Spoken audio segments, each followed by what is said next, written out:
கார்த்திகா விளையாட்டுல மட்டும்தான் சீரும் புலி, பேசுறப்ப குழந்தையாவே தான் இருக்காங்க. பட் அவங்க கிட்ட இன்னும் சில கேள்விகள் நான் கேட்கணும் அப்படின்னு ஆசைப்படுறவங்க கார்த்திகா, இந்த 6 வருஷம் கபடி விளையாட்டுல நீங்க நிறைய வெற்றிகளையும் சில தோல்விகளையும் பார்த்திருந்திருப்பீங்க. அதுல உங்களோட லைஃப்ல மறக்க முடியாத தருணமா எது இருந்துச்சு? கபடி ஸ்டார்ட் பண்ணும்போது நம்ம எப்பவுமே ஒரு ஸ்போர்ட்ஸ்னாலே வின் பண்ணணும், கோல்டு மெடல் வாங்கணும்னு தான் நமக்கு ஆசை. ஃபர்ஸ்ட் டைம் நான் வந்து தமிழ்நாடுக்காக கேப்டனாக போகிறேன். அப்போ எஸ்ஜிஎஃப்ஐ நேஷனல் பஞ்சாப் கூட விளையாடணும்.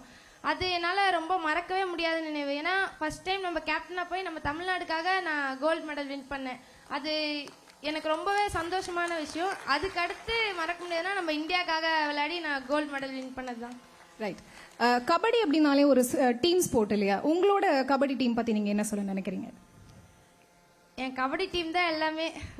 அவங்க மேட்ச்சில் வந்து ரொம்பவே சப்போர்ட் பண்ணுவாங்க, நிறைய மோட்டிவேட் பண்ணுவாங்க.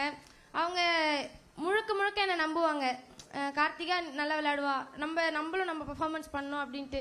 அவங்க சுஜி அக்கா, அவ்வி அக்கா, அவங்க எல்லாருமே எனக்கு கிடைச்ச கிஃப்ட் மேம்.